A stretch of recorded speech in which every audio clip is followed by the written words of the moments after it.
Pandian sir, என்னோட கட்டளைய நிறைவேற்றிட்டு வாங்க.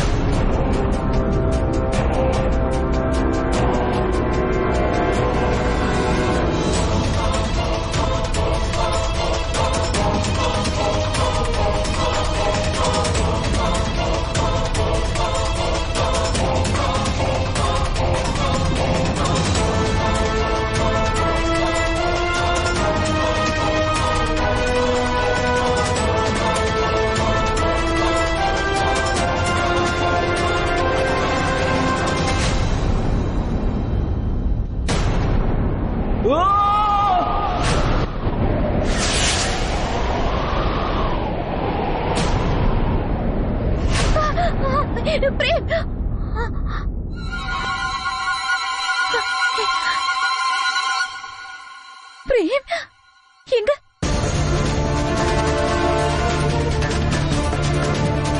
Frame எங்க போயிட்டாரு? என்னாச்சு?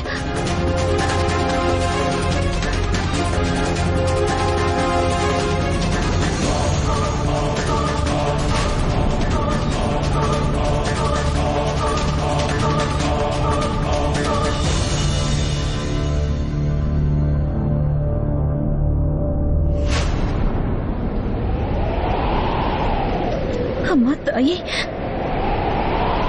பிரேம் எங்கேயும் இல்லையே.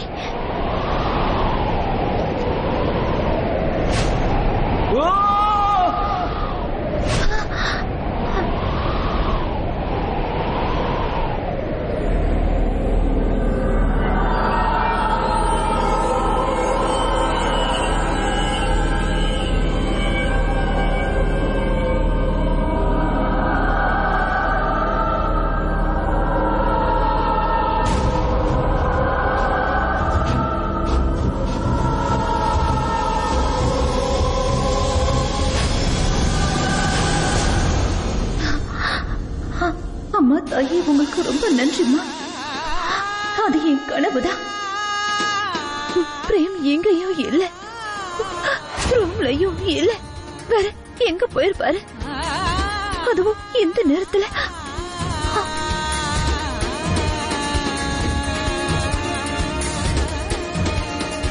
நான் அமர் கிட்ட பிரேம் இங்க இல்லங்கிற விஷயத்த சொல்லி ஆகணும்.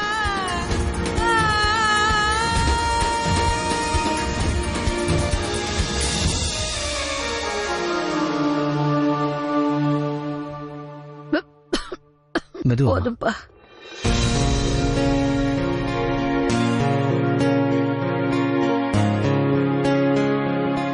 அப்பா, நீங்க உங்க ரூம்ல போய் படுத்துக்கங்க. அம்மாவை நான் பாத்துக்கிறேன். கண்ணா, எனக்கு தூக்கம் வரலப்பா. போ, நீ போய் ரெஸ்ட் எடு. நான் சுஜாதா பக்கத்துல இங்கேயே இருக்கேன்ப்பா. அப்பா, உங்களுக்கு நல்ல தூக்கம் வருது. ஆனா நீங்க இப்ப தூங்க விரும்பல. அம்மா உடம்பு சரியில்லாம போனதுல இருந்தே நீங்க சரியா ரெஸ்ட் எடுத்துக்கிறதே இல்ல. இப்படியே இருந்தீங்கன்னா உங்களுக்கு ஏதாவது ஆகும். சொன்னா கேளுங்க, நீங்க போய் ரெஸ்ட் எடுங்க. அம்மா நான் இங்க இருந்து பாத்துக்கிறேன். இதுவரைக்கும் இந்த குடும்பத்துக்கு எதிராக இருந்தவங்க, எங்களுக்கு பிரச்சனையை கொடுக்கணும்னு நினைக்கிறவங்க, இவங்கதான் அதிகமா இருந்தாங்க. ஆனா இன்னைக்கு இந்த குடும்பத்துக்குள்ளேயே அண்ணனை தம்பியை கொலை பண்ண முயற்சி பண்ணிக்கிட்டு இருக்காரு. இந்த மாதிரி ஒரு நிலைமை எந்த குடும்பத்திலையும் வரக்கூடாது, யாருக்கும் வரக்கூடாது. அம்மா தாயே, இப்ப நீங்க தான் ஏதாவது ஒரு வழியை காட்டணும். இப்ப நான் என்ன பண்றதுன்னு நீங்களே சொல்லுங்க. அந்த ராஜ்வீர் சொன்னதுனால சித்தார்த் இப்போ பிரேம் மாமாவோட உயிரை எடுக்கிறதுக்கு கூட தயாரா இருக்காரு. ஒருவேளை அந்த மாதிரி ஏதாவது ஒரு விஷயம் நடந்துருச்சுன்னா அப்புறம் அந்த தப்ப நாங்களே நினைச்சாலும் சரி பண்ண முடியாது.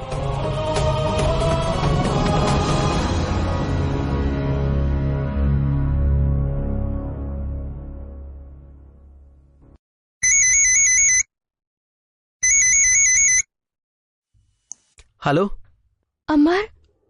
ரோகிணி, 1 செகண்ட்.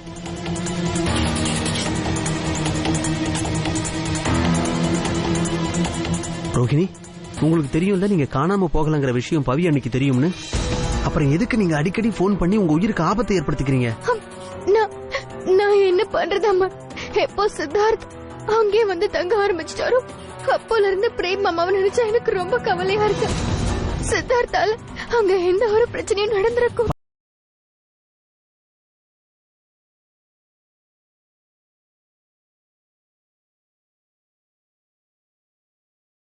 பாருங்க ரோகிணி, அந்த மாயாவுக்கு நாகமணி திரும்பவும் கிடைக்கிற வரைக்கும் நம்ம ஒவ்வொரு அடியையும் பார்த்து பார்த்து எடுத்து வைக்கணும். ஏன்னா நம்ம ஒரு அடி தப்பா எடுத்து வச்சாலும் அது சித்தார்த்துடைய உயிருக்கே ஆபத்தா கூட முடியலாம். நான் சொல்றதெல்லாம் உங்களுக்கு புரியுதுல்ல? ஆனா நீங்க பிரேமாவை பாத்துக்கோங்க. அப்புறம் முடிஞ்சா எனக்கு போன் பண்ணி பேசிட்டே இருங்க. சரி.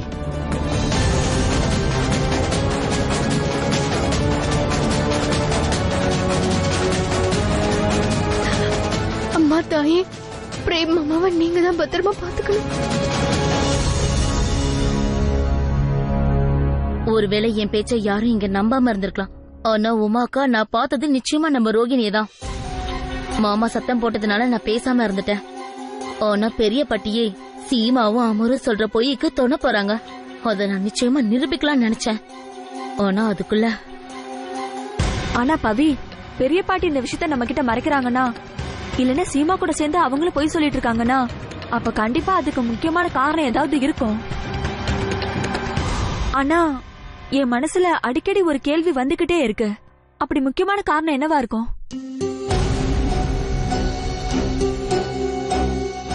புரிஞ்சிருச்சுக்கா. என்ன? எல்லா விஷயமும் இப்ப எனக்கு நல்லா தெளிவா புரிஞ்சிடுச்சுக்கா. இது நிச்சயமா சொத்து சம்பந்தப்பட்ட விஷயமா தான் இருக்கும். சீமா நம்ம குடும்பத்தோட மொத்த சொத்தையும் அவ பேர்ல மாத்தி எழுதிக்கலாம்னு நினைக்கிறா. ஆனா எப்படி? சித்தார்த்த தான் இப்ப உயிரோட இல்லல்ல, இது எல்லாருக்குமே தெரியும். அவனுக்கு சேர வேண்டிய சொத்து ரோகிணிக்கு தான் போய் சேரணும் இல்லையா? ஒருவேளை ரோகிணியே இல்லன்னா, அவ கூட பிறந்த அக்கான்றதுனால ரோகிணியோட மொத்த சொத்தும் சீமாக்கு தான் போய் சேரும். இல்ல பவி, பாட்டி அந்த மாதிரி எப்பவும் நடக்க விட மாட்டாங்க. என்ன பேசிட்டு இருக்கீங்க உமாக்கா? பெரிய பாட்டிய இப்படி சொடக்கு போட்டு எந்த விஷயமா இருந்தாலும் சம்மதிக்க வைப்பா. சீமா எந்த அளவுக்கு அப்பாவியா தெரியறாளோ அந்த அளவுக்கு அவ உள்ளுக்குள்ள சூழ்ச்சிக்காரி. நீங்களே பாத்தீங்கல்ல எவ்வளவு தைரியமா அவளோட தாலியவே கழட்டி அவ தூக்கி போட்டான்னு. நிச்சயமா அதுலயும் அவளோட சூழ்ச்சி ஏதோ இருக்குக்கா. ஆமா பவி, நீ சொன்னது சரிதான். அதனாலதான் பிரேம் அன்னைக்கு ட்ரிங்க் சாப்பிட்டு வந்தாரு. இப்போ என்ன பண்ணலாம்? உமாக்கா, இனிமேதான் நம்ம 2 பேரும் இவங்கள ரொம்ப தீவிரமா கவனிக்க ஆரம்பிக்கணும். சீமாவையா? அச்சோ உமாக்கா, நான் சொன்னது சீமாவில்ல, நம்ம புருஷன்களை தான் நான் சொன்னேன். அந்த சீமா நம்ம புருஷங்க கிட்ட எந்த பேப்பர்லயும் நமக்கு தெரியாம கையெழுத்து வாங்கிடக்கூடாது. இல்ல,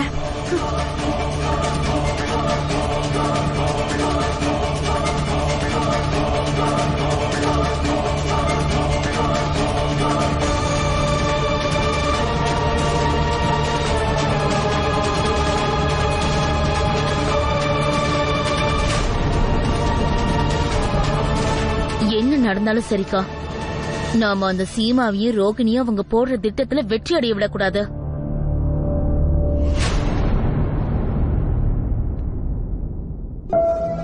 என்ன அதிசயம்! எந்த பொண்ணோட உயிரை நான் எடுத்தனோ அந்த பொண்ணோட புருஷ முகம் என்ன மாதிரியே இருக்கு. இந்த அளவுக்கு ஒரே மாதிரியா ஒரு இரட்டை பிறவிகளோட முகம் இருக்குமாங்கிறதே சந்தேகம்தான்.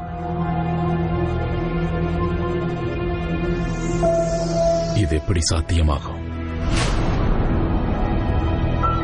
போயிட்டு வாங்க ஆரியன் சார், என்னோட கட்டளைய நிறைவேற்றிட்டு வாங்க.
நல்ல வேலை பிரேம பாத்துக்கணுங்கிறதுக்காக நான் நின்னுட்டு இருந்தேன்.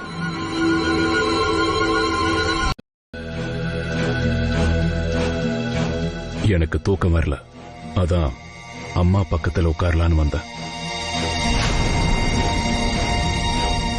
நீங்க இங்கதான் இருக்கீங்கிற விஷயம் எனக்கு தெரியாது.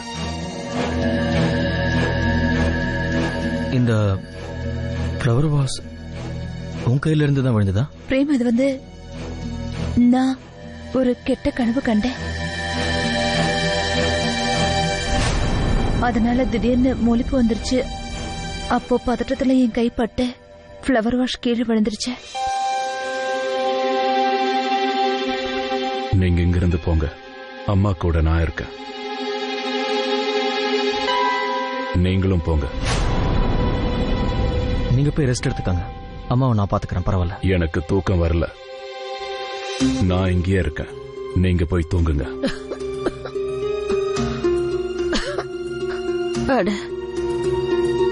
நீங்க ஏன் எல்லாரும் இங்கேயே இருக்கீங்க? அம்மா உங்களுக்கு உடம்பு சரியில்லைல்ல, அதனாலதான் நாங்க வந்திருக்கோம். நீங்க ரெஸ்ட் எடுங்கம்மா. இருக்கட்டும், பரவாயில்ல, நான் நல்லா தான் இருக்கேன். நீங்க எல்லாரும் போய் தூங்குங்க. ராத்திரி ரொம்ப நேரம் ஆயிடுச்சு. அப்படி ஒருவேளை எனக்கு ஏதாவது தேவைப்பட்டதுன்னா நான் யாரையாவது கூப்பிடுறேன். இதையே தான் நானும் பிரேமுக்கு சொல்லிட்டு இருந்தேன். நீங்க போய் தூங்குங்க.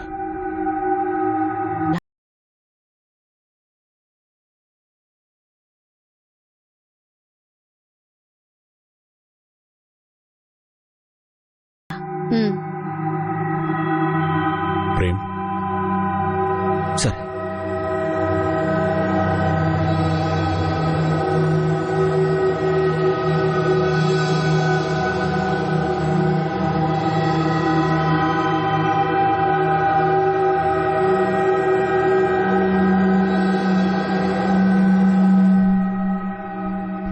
பிரேமை கொள்றதுக்கான ஒரு நல்ல வாய்ப்பை நான் மிஸ் பண்ணிட்டேன். ஒருவேளை என்ன பத்தின உண்மை சீமாவுக்கு தெரிஞ்சிடுச்சா, நான் அவகிட்ட கவனமா இருக்கணும். இல்லனா என்னோட பிளானுக்கு இவ ரொம்ப பெரிய தடங்களாயிடுவா. நல்ல வேலை சித்தார்த் பிரேம் கிட்ட கத்தி எடுத்துட்டு வரும்போது நான் பார்த்துட்டேன். இப்ப என்னால சித்தார்த்த பத்தின உண்மைகளையும் சொல்ல முடியல.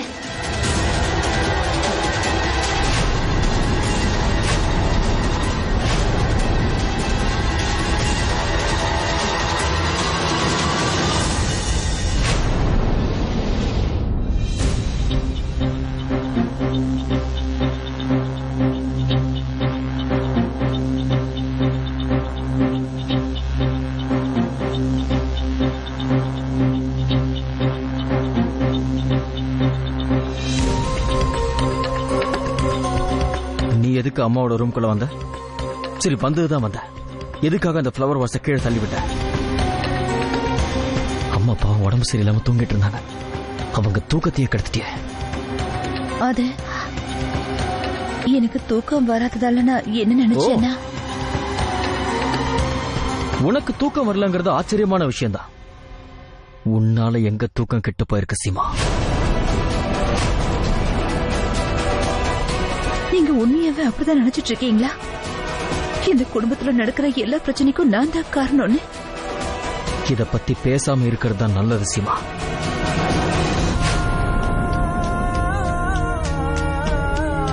பிரேம், நீங்க எல்லாரும் எவ்வளவு வேதனைகளை அனுபவிச்சுட்டு இருக்கீங்களோ அந்த வேதனை எனக்கும் தானே. பிரேம், நான் இந்த நாமங்கிற வார்த்தையில ஒருத்தி தானே? இல்ல, நீ நாமங்கிற வார்த்தையில ஒருத்தியா இருந்த, ஆனா இப்ப இல்ல.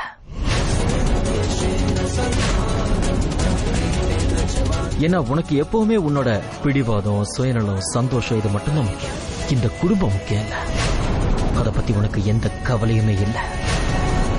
அதனால நாமங்கிற வார்த்தையில நீ அடங்க மாட்ட.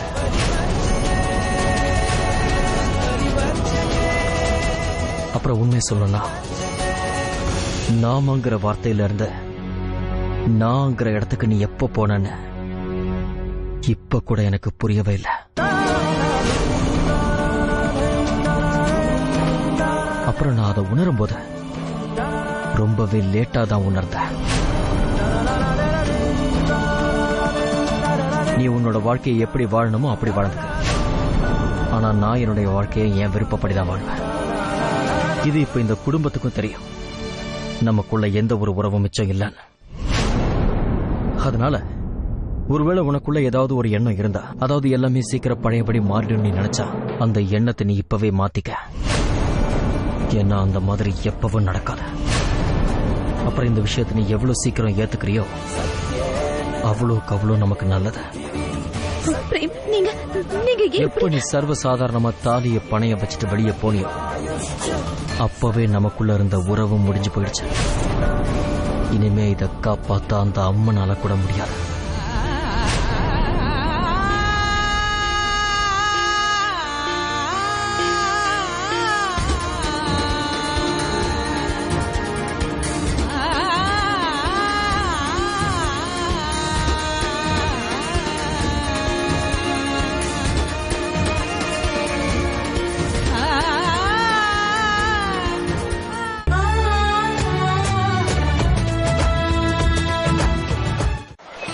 நாங்க அஸ்வினி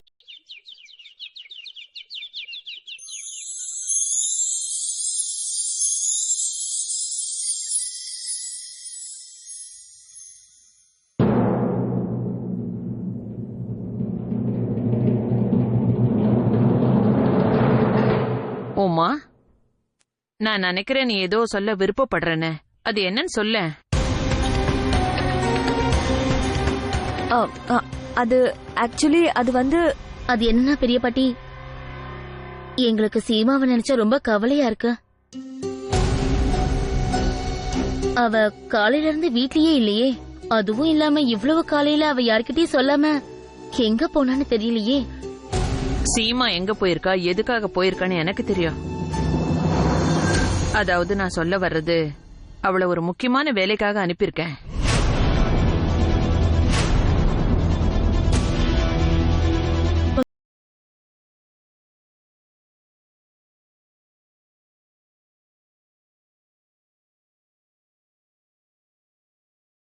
சந்திக்க போயிருப்பாளோ? பிரேமையும் ஆரியனையும் காணுமே, எங்க போயிருக்காங்க? மாமா, அது பிரேமும் ஆரியனும் ஜாகிங் போயிருக்காங்க.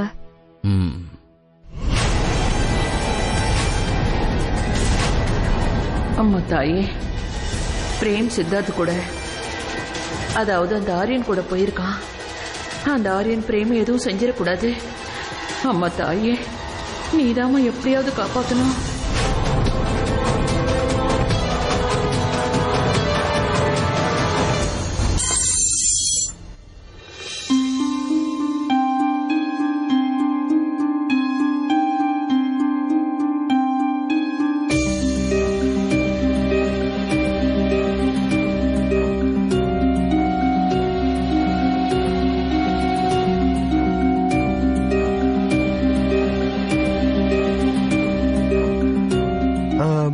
எக்ஸ்கியூஸ் மீ, நான் ஒரு போன் கால் பண்ணோம்.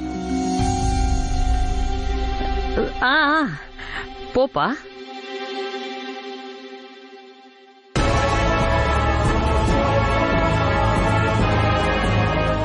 இந்த கேலண்டரை ஃபாலோ பண்ணா பெரிய பாட்டியும் சீமாவும் என்ன பிளான் போட்டிருக்காங்கன்னு நம்ம கண்டுபிடிச்சிடலாம்.